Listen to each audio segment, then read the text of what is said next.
मैं energy build करने निकला था, लेकिन एक पॉइंट पर मुझे रियलाइज हुआ मैं अपनी एनर्जी को मैनेज ही नहीं कर रहा था।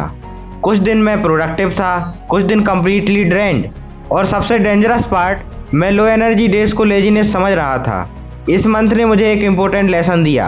अगर तुम अपनी एनर्जी नहीं समझोगे तो तुम्हारा बेस्ट रूटीन भी एवेंचुअली ब्रेक हो जाएगा। Why was my routine breaking? मैं रूटीन इंप्रूव कर रहा था, शेड्यूल बना रहा था, टास्क ट्रैक कर रहा था, लेकिन फिर भी कुछ डेज कंप्लीटली ऑफ हो जाते थे। पहले मुझे लगता था डिसिप्लिन वीक है, लेकिन जब मैंने अपने मंथ को रिव्यू किया मुझे समझ आया कि प्रॉब्लम डिसिप्लिन से ज़्यादा एनर्जी एलोकेशन की थी। हाई एनर्जी टाइम वेस्ट हो रहा था, लो एनर्जी टाइम में डिफ़िकल्ट टास्क फोर्स कर रहा था, और डिस्ट्रैक्शंस फोकस के साथ साथ एनर्जी भी खा रहे थे। पिछले कुछ वीक्स में मैंने अलग अलग सिचुएशंस फेस की। कभी लो एनर्जी डे, कभी लेट स्टार्ट, कभी फ़ोन डिस्ट्रैक्शन, कभी स्क्रीन टाइम एक्सपेक्टेड से ज़्यादा। लेकिन हर प्रॉब्लम के साथ एक एक्सपेरिमेंट भी किया।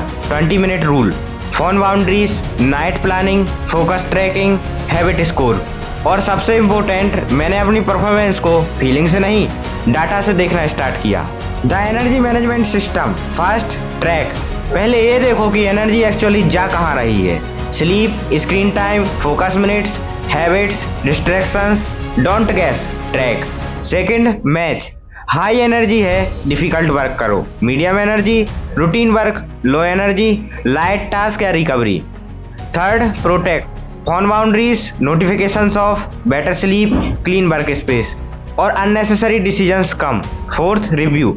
हर वीक एक simple question, what gave me energy, what drained my energy. My monthly energy audit, average sleep, focus minutes, screen time, habit score, learning. Numbers perfect नहीं है, और ऑनेस्टली होने भी ज़रूरी नहीं। मुझे परफेक्शन नहीं चाहिए, मुझे प्रूफ चाहिए कि मैं इम्प्रूव हो रहा हूँ। ये नंबर्स मुझे बताते हैं कि नेक्स्ट मंथ मुझे क्या फिक्स करना है। अब फेलियर्स की बात, क्योंकि अगर मैं सिर्फ विंस दिखाऊंगा तो ये ट्रांसफॉर्मेशन फेक लगेगी। मैं लेट स्टार्ट हुआ, मैं डिस्ट्रैक्टेड हुआ, स्क्रीन टाइम बढ़ा, कुछ डेज में कंसिस्टेंसी ब्रेक हुई, और कुछ टास्क पोस्टपोन भी हुए। लेकिन अब डिफरेंसेस ये हैं, मैं फेलियर को आइडेंटिटी नहीं बना रहा, मैं उसे फीडबैक बना रहा हूँ। लेकिन विंस भी हैं, मैं रीस्टार्ट करता रहा, फोन बाउंड्रीज सेट की, फोकस मिनट्स ट्रैक किए, हैबिट स्कोर अपडेट किया, नाइट प्लानिंग स्टार्ट की, और सबसे इम्पोर्टेंट, मैंने अपने एक्शंस को ऑब्जर्व करना स्टार्ट किया। और यही इस मंथ का बिगेस्ट लेसन है। पहले मैं सोचता था मुझे डिसिप्लिन्ड बनना है, अब मैं सोचता हूँ मैं डिसिप्लिन्ड पर्सन की तरह बिहेव कैसे करूँगा। डिफरेंस स्मॉल लगता है, लेकिन एक्शन कंप्लीटली चेंज हो जाते हैं। आइडेंटिटी वर्ड्स से नहीं बनती, एविडेंस से बनती है।